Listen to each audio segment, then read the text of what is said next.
ഇന്ന് ബാബ പഴയ കഴിഞ്ഞുപോയ കാര്യങ്ങൾ മറയ്ക്കുവാനും നിരന്തരം ഒരു അഭ്യാസം ചെയ്യുവാനും പറയുന്നു. ബാബയുടെ മധുര മഹാവാക്യങ്ങൾ കേൾക്കാം. ഓം ശാന്തി. 22/7/26 പ്രഭാതമുരളി ബാബ്ദാദ മധുബൻ.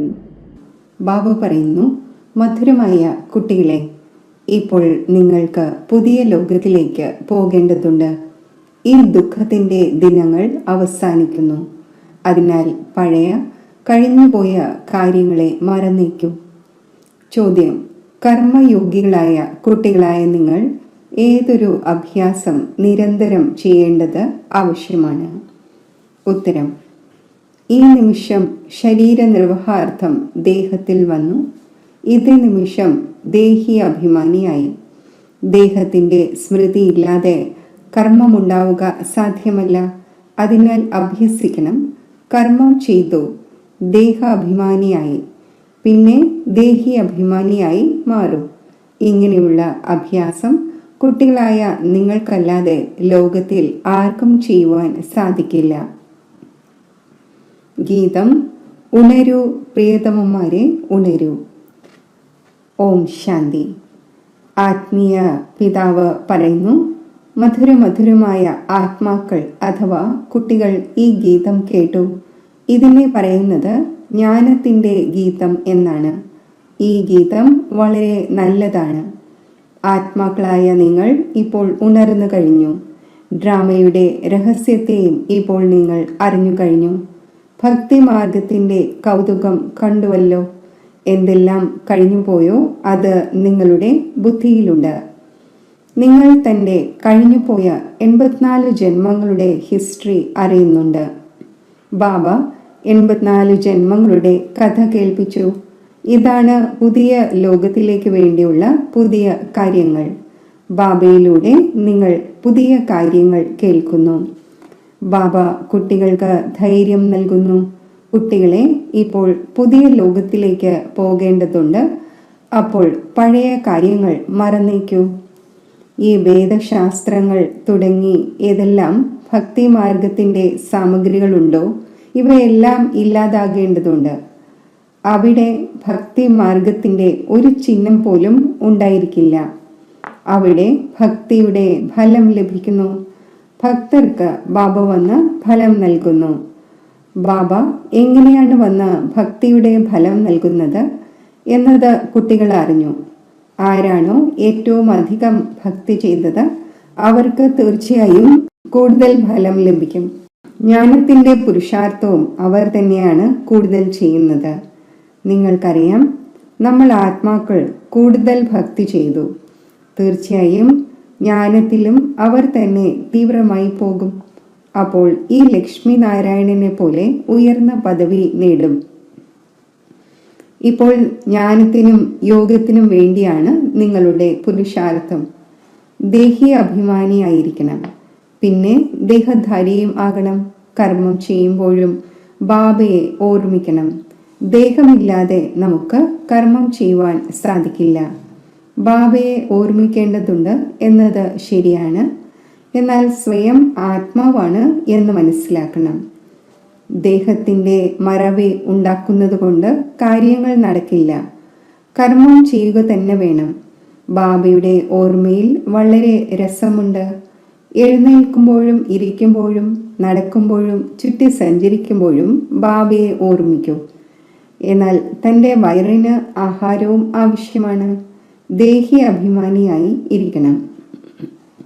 ദേഹി അഭിമാനിയായി ഈ സമയം കുട്ടികളായ നിങ്ങളല്ലാതെ മറ്റാരുമില്ല.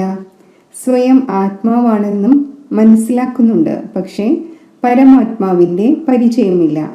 ഞാൻ ആത്മാവ് അവിനാശിയാണ്, ഈ ശരീരം വിനാശിയാണ് എന്ന് മനസ്സിലാക്കിയാൽ തന്നെയും ഇത് മനസ്സിലാക്കുന്നത് കൊണ്ട് വികർമ്മം വിനാശമാകില്ല. പുണ്യാത്മാവ് പതീതാത്മാവ് എന്ന് പറയുന്നുമുണ്ട്. ഞാൻ ആത്മാവാണ്, ഇതെൻ്റെ ശരീരമാണ്. ഇത് കോമൺ കാര്യമാണ്. മുഖ്യമായ കാര്യം ബാബ മനസ്സിലാക്കിച്ചു തരുന്നു. എന്നെ ഓർമ്മിക്കൂ. ശരീരനിർവഹാർത്ഥം ദേഹാഭിമാനത്തിൽ വരേണ്ടതുണ്ട്. ദേഹത്തെ കഴിപ്പിക്കുകയും വേണം. ദേഹമില്ലാതെ ഒന്നും തന്നെ ചെയ്യാൻ സാധിക്കില്ല. ഓരോ ജന്മത്തിലും തൻ്റെ ശരീര നിർവഹണം നടത്തി വന്നു. കർമ്മം ചെയ്യുമ്പോഴും തൻ്റെ പ്രിയതമനെ ഓർമ്മ വയ്ക്കണം. ആ പ്രിയതമന്റെ പൂർണ്ണമായ അറിവ് ആർക്കുമില്ല. ആ പ്രിയതമനിൽ നിന്നും അഥവാ പിതാവിൽ നിന്നും നമുക്ക് സമ്പത്ത് ലഭിക്കേണ്ടതുണ്ട്. ആ ഒന്നിൻ്റെ ഓർമ്മയിലൂടെ വികർമ്മം വിനാശമാകും. ഇതാരും മനസ്സിലാക്കിച്ചു തരുന്നില്ല. കുട്ടികളായി നിങ്ങൾ പുതിയ കാര്യങ്ങൾ കേൾക്കുന്നു. നിങ്ങൾക്കറിയാം, വീട്ടിലേക്ക് പോകാനുള്ള വഴി നമുക്ക് ലഭിച്ചു. തൻ്റെ വീട്ടിലേക്ക് പോയി പിന്നെ രാജധാനിയിലേക്ക് വരും. ബാബ പുതിയ കെട്ടിടം നിർമ്മിക്കുന്നു. അപ്പോൾ തീർച്ചയായും അതിൽ പോയി ഇരിക്കട്ടെ എന്ന ആഗ്രഹം ഉണ്ടായിരിക്കുമല്ലോ. ഇപ്പോൾ നിങ്ങൾക്ക് വഴി ലഭിച്ചിരിക്കുന്നു. അതിനെ മറ്റാരും അറിയുന്നില്ല. എത്ര യജ്ഞവും തപവും മറ്റും ചെയ്യുന്നു, തീവ്ര പ്രയത്നം ചെയ്തുകൊണ്ടിരിക്കുന്നു. സദ്ഗതി നേടുവാൻ സാധിക്കുന്നില്ല. ഈ ലോകത്തിൽ നിന്നും ആ ലോകത്തിലേക്ക് പോകുവാൻ സാധിക്കുന്നില്ല. ഇതും മനസ്സിലാക്കേണ്ടതാണ്. ശാസ്ത്രങ്ങളിൽ 1,00,000 വർഷങ്ങൾ എന്ന് എഴുതിയിരിക്കുന്നു. അതിനാൽ മനുഷ്യരുടെ ബുദ്ധി പ്രവർത്തിക്കുന്നില്ല. നിങ്ങൾക്ക് നല്ല രീതിയിൽ മനസ്സിലാക്കുവാൻ സാധിക്കും. ഇന്നലത്തെ കാര്യമാണ്. ഭാരതം സ്വർഗമായിരുന്നു. നമ്മൾ ആദി സനാതന ദേവീ ദേവതാ ധർമ്മത്തിലുള്ളവരായിരുന്നു. ദേവീ ദേവതാ ധർമ്മം വളരെ സുഖം നൽകുന്ന ഒന്നാണ്. ഭാരതം പോലെ സുഖം മറ്റൊന്നിനും നേടുവാൻ സാധിക്കില്ല. സ്വർഗത്തിൽ മറ്റൊരു ധർമ്മത്തിലുള്ളവർക്കും പോകാൻ സാധിക്കില്ല. നിങ്ങളെപ്പോലെ സുഖം മറ്റാർക്കും ഉണ്ടാവുക സാധ്യമല്ല. എത്ര തന്നെ പ്രയത്നിച്ചാലും ധനം ചിലവഴിച്ചാലും സ്വർഗത്തിൽ ഏതൊരു സുഖമാണ് ഉള്ളത് അത് ലഭിക്കുകയില്ല. ആർക്കെങ്കിലും ഹെൽത്ത് ഉണ്ടായിരിക്കുമെങ്കിൽ വെൽത്ത് കാണില്ല. ആർക്കെങ്കിലും വെൽത്ത് ഉണ്ടായിരിക്കുമെങ്കിൽ ഹെൽത്ത് ഉണ്ടാകില്ല. ഇത് ദുഃഖത്തിൻ്റെ ലോകം തന്നെയാണ്. അതിനാൽ ഇപ്പോൾ ബാബ പറയുന്നു, ഹേ ആത്മാക്കളെ, ഉണരൂ. നിങ്ങൾക്ക് ഇപ്പോൾ ജ്ഞാനത്തിൻ്റെ 3ാമത്തെ നേത്രം ലഭിച്ചിരിക്കുന്നു. എത്ര ഉണർവ് വന്നിരിക്കുകയാണ്. നിങ്ങൾ മുഴുവൻ ലോകത്തിൻ്റെയും ഹിസ്റ്ററിയും ജോഗ്രഫിയും അറിയുന്നു. ബാബ എല്ലാം അറിയുന്നവനാണല്ലോ. ഇതിൻ്റെ അർത്ഥം എല്ലാവരുടെയും ഹൃദയങ്ങളെ അറിയുന്നു എന്നല്ല. ഇത് ആരാണ്, എത്ര മനസ്സിലാക്കിക്കുന്നു, ഇവർ എത്രത്തോളം പവിത്രമായിരിക്കുന്നു, എത്രത്തോളം ബാബയെ ഓർമ്മിക്കുന്നു. ഇങ്ങനെ ഞാൻ ഓരോരുത്തരെയും കുറിച്ച് എന്തിനിരുന്ന് ചിന്തിക്കണം. ഞാനാണെങ്കിൽ വഴി പറഞ്ഞു തരുന്നു. നിങ്ങൾ ആത്മാക്കൾക്ക് തൻ്റെ പരംപിത പരമാത്മാവിനെ ഓർമ്മിക്കേണ്ടതുണ്ട്. ഈ സൃഷ്ടിചക്രത്തെ ബുദ്ധിയിൽ വയ്ക്കണം. ദേഹി അഭിമാനി തീർച്ചയായും ആകേണ്ടതുണ്ട്. ദേഹാഭിമാനി ആകുന്നത് കാരണം നിങ്ങൾക്ക് ഈ ദുർഗതി ഉണ്ടായി. ഇപ്പോൾ നിങ്ങൾക്ക് ബാബയെ ഓർമ്മിക്കേണ്ടതുണ്ട്. ഗൃഹസ്ഥ വ്യവഹാരത്തിൽ ഇരുന്നു കൊണ്ടും കമലപുഷ്പ സമാനമാകണം. സ്വദർശന ചക്രധാരിയും നിങ്ങളാണ്. ദേവതമാർക്ക് ശംഖും മറ്റും ഒന്നുമില്ല. ഈ ജ്ഞാനത്തിൻ്റെ ശംഖ് ബ്രാഹ്മണരായ നിങ്ങൾക്കാണുള്ളത്. സിഖുകാർ ശംഖ് മുഴക്കുന്നു, വളരെ വലിയ ശബ്ദമുണ്ടാക്കുന്നു. നിങ്ങളും ഈ ജ്ഞാനം ഇരുന്ന് നൽകുന്നു. അപ്പോൾ വലിയ സഭയിൽ ലൗഡ് സ്പീക്കർ വെക്കുന്നു. നിങ്ങൾക്ക് ഇവിടെ ലൗഡ് സ്പീക്കർ വെക്കേണ്ട ആവശ്യമില്ല. ടീച്ചർ പഠിപ്പിക്കുമ്പോൾ ലൗഡ് സ്പീക്കർ വെക്കുമോ? ഇവിടെ കേവലം ശിവബാബയെ ഓർമ്മിക്കണം. അപ്പോൾ വികർമ്മം വിനാശമാകും. ഞാൻ സർവശക്തിവാനാണല്ലോ.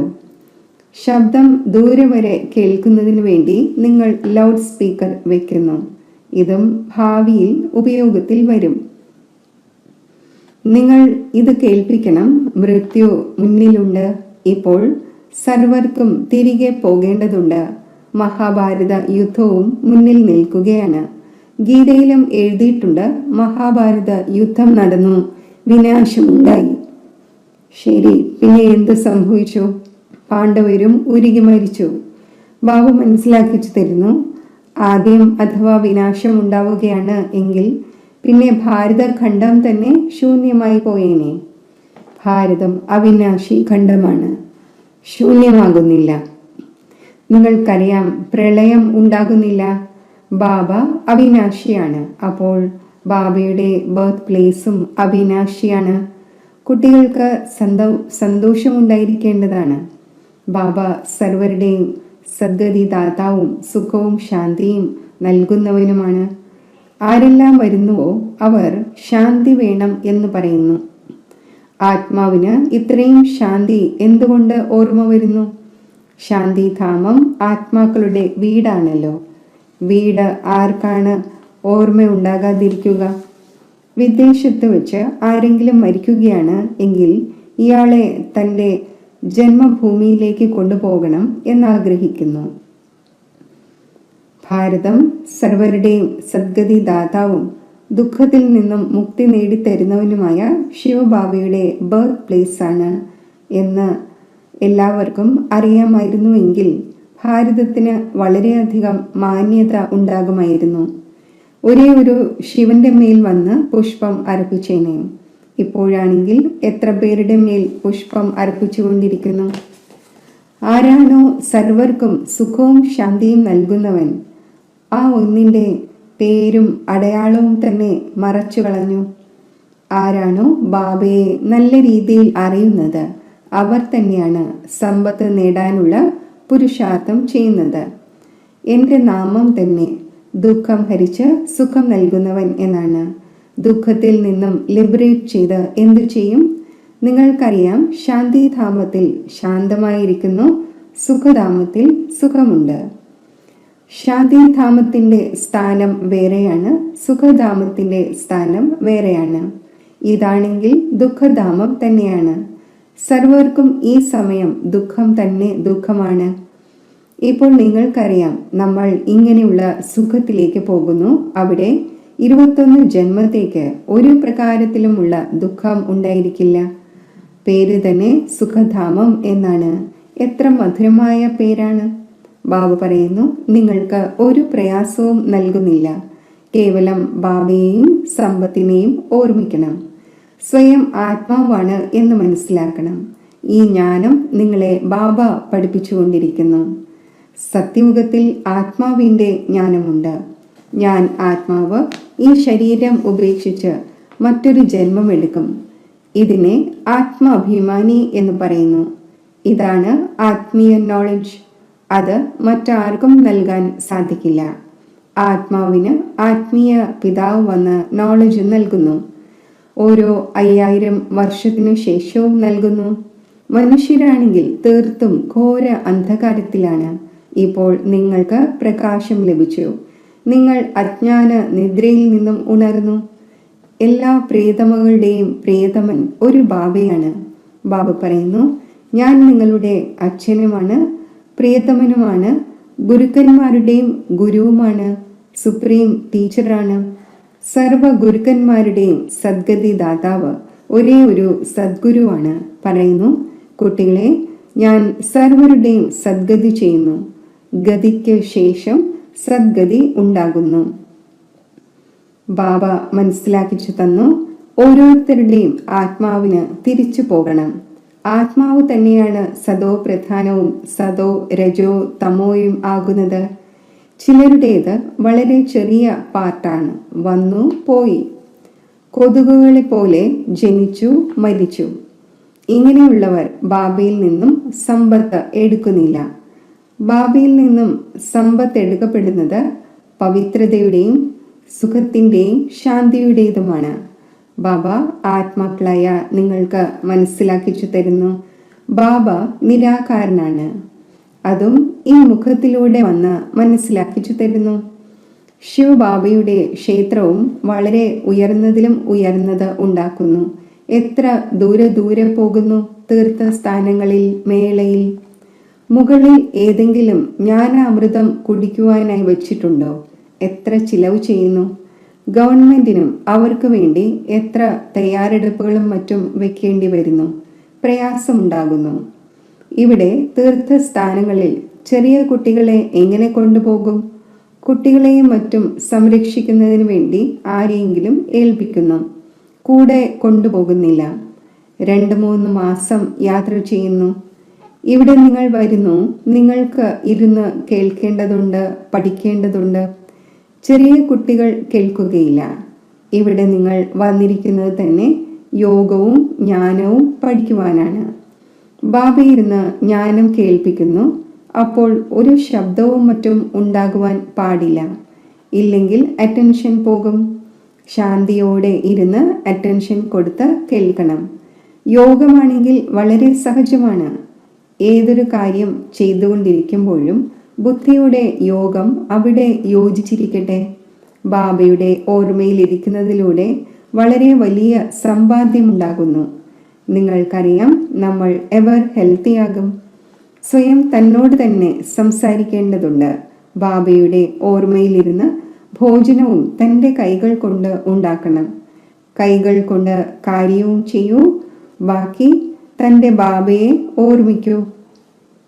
നിങ്ങളുടെ മംഗളമുണ്ടാകും. ഓർമ്മയിലിരിക്കുന്നതിലൂടെ സാധനവും നല്ലത് തയ്യാറാകും. നിങ്ങൾക്ക് വിശ്വത്തിൻ്റെ ചക്രവർത്തി പദം ലഭിക്കുന്നു. നിങ്ങൾ ഇവിടെ വരുന്നത് തന്നെ ലക്ഷ്മി നാരായൺ ആകുവാനാണ്. എല്ലാവരും പറയുന്നു നമ്മൾ സൂര്യവംശിയാകും. നിങ്ങൾക്കറിയാം, നമ്മുടെ മമ്മയും ബാബയും ഈ സമയം ബ്രഹ്മാവും സരസ്വതിയുമാണ്. അടുത്ത ജന്മത്തിൽ ലക്ഷ്മി നാരായണനാകും. ഭാവിയിൽ ആര് എന്താകും എന്നത് ആരുടെ ജന്മത്തെക്കുറിച്ചും അറിയില്ല. നെഹ്റു പോയി എന്തായി എന്തറിയാം? ശരി, കുറച്ച് ദാനം ചെയ്തിട്ടുണ്ടാകും എങ്കിൽ ഇവിടെ നല്ല കുലത്തിൽ ജന്മമെടുക്കും. ഇപ്പോൾ നിങ്ങൾക്ക് പൂർണ്ണമായും അറിയാൻ കഴിയുന്നു. ഇപ്പോൾ ഇവരുടെ നാമമാണ് ആദിദേവൻ ബ്രഹ്മാവ്, ആദിദേവി സരസ്വതി. അവർ തന്നെ പിന്നെ സ്വർഗത്തിൻ്റെ അധികാരിയാകും. ശരി, ഇവരുടെ കുട്ടികളും ഒപ്പമുണ്ട്. അവരും പറയും നമ്മൾ സ്വർഗത്തിൻ്റെ അധികാരിയാകും. ഇത് ഉറപ്പാണ്. സൂക്ഷ്മവതനത്തിലും നിങ്ങൾ കാണുന്നു, ദേവിമാരുടെ ക്ഷേത്രത്തിലും വളരെയധികം മേള നടക്കുന്നു. ഇപ്പോൾ ജഗദംബയാണെങ്കിൽ ഒന്നാണ്. ആ ഒന്നിൻ്റെ ഫീച്ചേഴ്സും ഒന്ന് തന്നെ ആകേണ്ടതാണ്. മമ്മയെയും നിങ്ങൾ കാണുന്നു. കുട്ടികളായ നിങ്ങളുടെ ഫീച്ചേഴ്സ് തന്നെയാണ്. പിന്നെ നാമം വെച്ചിരിക്കുന്നു കന്യാകുമാരി, അതർകുമാരി എന്നെല്ലാം. നിങ്ങൾക്കറിയാം, ഇത് നമ്മൾ തന്നെയാണ് ആകുന്നത്. നമ്മൾ എല്ലാവരും ബ്രഹ്മകുമാർ കുമാരിയാണ്. യുഗളും പറയുന്നു നമ്മൾ ബ്രഹ്മകുമാർ കുമാരിയാണ്. ഒരു ബാബയുടെ കുട്ടികളാണ്. നിങ്ങളുടെ തന്നെ സ്മാരകമാണ്. തീർച്ചയായും നിങ്ങളിരുന്ന് ഈ നോളജ് നൽകുന്നു. അർത്ഥസഹിതം ഇത് ദിൽവാഡ ക്ഷേത്രമാണ്. എന്നാൽ ഇത് നിങ്ങൾക്ക് തന്നെയാണ് മനസ്സിലാക്കിച്ചു കൊടുക്കാൻ സാധിക്കുന്നത്. നിങ്ങൾക്കറിയാം, നമ്മൾ സ്ഥാപന ചെയ്തുകൊണ്ടിരിക്കുന്നു. രാജയോഗത്തിലൂടെ ശ്രീമത്തനുസരിച്ച് ഭാരതത്തെ സ്വർഗമാക്കിക്കൊണ്ടിരിക്കുന്നു. ശരി, മധുരമധുരമായ ശ്രീകിലതെ കുട്ടികൾക്ക് മാതാവും പിതാവുമായ ബാബ്ദാദയുടെ സ്നേഹസ്മരണകൾ. Good morning. ആത്മീയ അച്ഛൻ്റെ ആത്മീയ കുട്ടികൾക്ക് നമസ്തേ. ധാരണയ്ക്കുള്ള മുഖ്യസാരം: ജ്ഞാനത്തിലും യോഗത്തിലും പരിപൂർണ അറ്റൻഷൻ നൽകണം. കേൾക്കുന്ന സമയം വളരെ ശാന്തമായി ഏകാഗ്രചിത്തമായി ഇരിക്കണം. കർമ്മയോഗിയും ആകണം. ബാബ വീട്ടിലേക്കുള്ള വഴി പറഞ്ഞു തന്നത് സർവർക്കും പറഞ്ഞു കൊടുക്കണം. സ്വദർശന ചക്രധാരി ആകുന്നതോടൊപ്പം ജ്ഞാനശംഖം മുഴക്കണം. വരദാനം: മഹാനും അതിഥിയും. ഈ രണ്ട് സ്മൃതികളിലൂടെ സർവ ആകർഷണങ്ങളിൽ നിന്നും മുക്തമാകുന്ന ഉപരാമവും സാക്ഷിയുമായി ഭവിക്കട്ടെ. ഉപരാമവും സാക്ഷി സ്ഥിതിയുടെയും അവസ്ഥ ഉണ്ടാക്കുന്നതിനായി രണ്ട് കാര്യങ്ങളിൽ ശ്രദ്ധ ഉണ്ടായിരിക്കണം. ഒന്ന്, ഞാൻ ആത്മാവ്, മഹാൻ ആത്മാവാണ്. രണ്ട്, ഞാൻ ആത്മാവ് ഇപ്പോൾ ഈ പഴയ സൃഷ്ടിയിൽ അഥവാ ഈ പഴയ ശരീരത്തിൽ അതിഥിയാണ്. ഈ സ്മൃതിയിൽ സ്ഥിതി ചെയ്യുന്നതിലൂടെ സ്വതവേയും സഹജമായും സർവ ദൗർബല്യങ്ങളുടെയും ചായ്വുകളുടെയും ആകർഷണം സമാപ്തമാകും. മഹാനായി മനസ്സിലാക്കുന്നതിലൂടെ സാധാരണ കർമ്മത്തിനോ സങ്കല്പ സംസ്കാരങ്ങൾക്കോ വശപ്പെട്ട് നടക്കുന്നത് പരിവർത്തനപ്പെടും. മഹാനും അതിഥിയുമായി മനസ്സിലാക്കി നടക്കുന്നതിലൂടെ മഹിമായോഗ്യമായി മാറുകയും ചെയ്യും. സ്ലോഗൻ: സർവരുടെയും ശുഭഭാവനയുടെയും സഹയോഗത്തിൻ്റെയും തുള്ളിയിലൂടെ വലിയ കാര്യങ്ങൾ പോലും സഹജമായി മാറുന്നു. അവ്യക്ത സൂചന: ജ്വാലാസ്വരൂപ സ്ഥിതിയിലിരുന്ന് ശക്തിശാലി ഓർമ്മയുടെ അനുഭവം ചെയ്യൂ. പവർഫുൾ മനസ്സിൻ്റെ ലക്ഷണമാണ് സെക്കൻഡിൽ എവിടെ ആഗ്രഹിക്കുന്നോ അവിടെ എത്തിച്ചേരണം. മനസ്സിന് പറക്കാൻ അറിയാമായിരിക്കുകയും പ്രാക്ടീസ് ആവുകയും ചെയ്യുമെങ്കിൽ സെക്കൻഡിൽ എവിടെ ആഗ്രഹിക്കുമോ അവിടെ എത്തിച്ചേരുവാൻ സാധിക്കും. ഇപ്പോൾ സാകാരവതനത്തിൽ, ഇപ്പോൾ തന്നെ പരംധാമത്തിൽ സെക്കൻഡിൻ്റെ വേഗതയാണ്. ഇപ്പോൾ ഈ അഭ്യാസം വർദ്ധിപ്പിക്കൂ. അപ്പോൾ ഓർമ്മ ശക്തിശാലിയായി മാറും. ഓം ശാന്തി.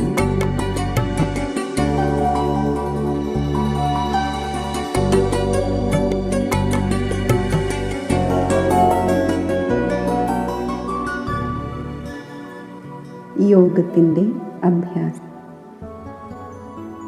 ഞാൻ ജ്യോതിർബിന്ദുവായ ആത്മാവ് അകാല സിംഹാസനത്തിൽ വിരാജിക്കുന്നു. ഞാൻ സൂക്ഷ്മ ശരീരധാരിയായി അവ്യക്ത ലോകത്തിലേക്ക് സഞ്ചരിക്കുകയാണ്.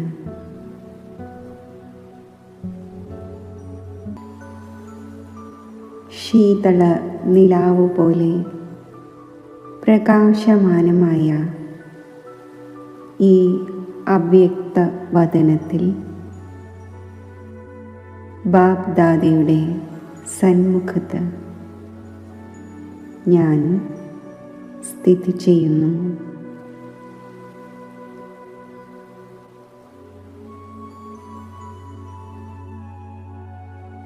ബാപ്ദാദയുടെ നയനങ്ങളിൽ നിന്നും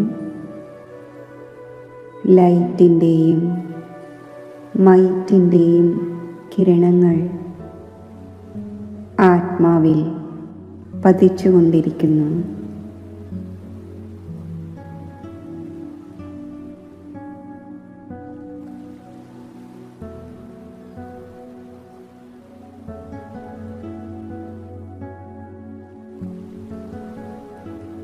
ലൈറ്റ് മൈറ്റ് സ്വരൂപമായ ഞാൻ ബിന്ദുരൂപമായി മാറി പരംധാമത്തിൽ എത്തിച്ചേരുന്നു.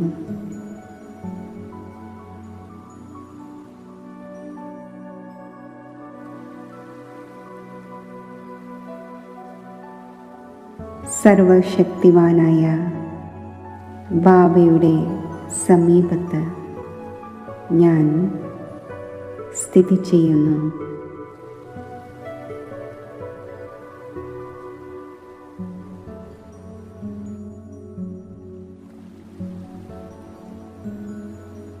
ബാബയിൽ നിന്നും പ്രസരിക്കുന്ന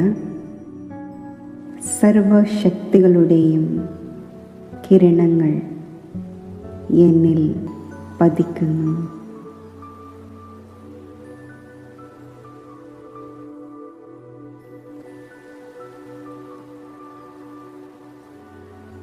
ആ സർവ ഈശ്വരീയ ശക്തികളും ഉൾക്കൊണ്ട് ഞാൻ മാസ്റ്റർ സർവശക്തിവാൻ സ്ഥിതിയിൽ സ്ഥിതി ചെയ്യുന്നു.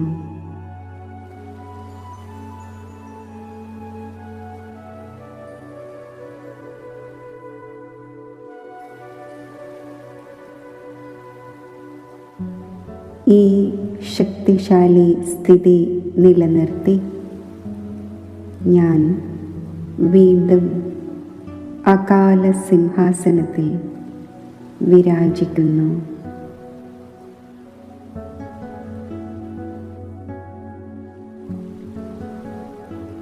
എന്നിൽ നിന്നും ഈശ്വരീയ ശക്തികളുടെ പ്രകാശം പ്രസരിച്ച് വായുമണ്ഡലത്തിൽ വ്യാപിച്ച് വായുമണ്ഡലത്തെയും ശക്തിശാലിയാക്കി മാറ്റുന്നു.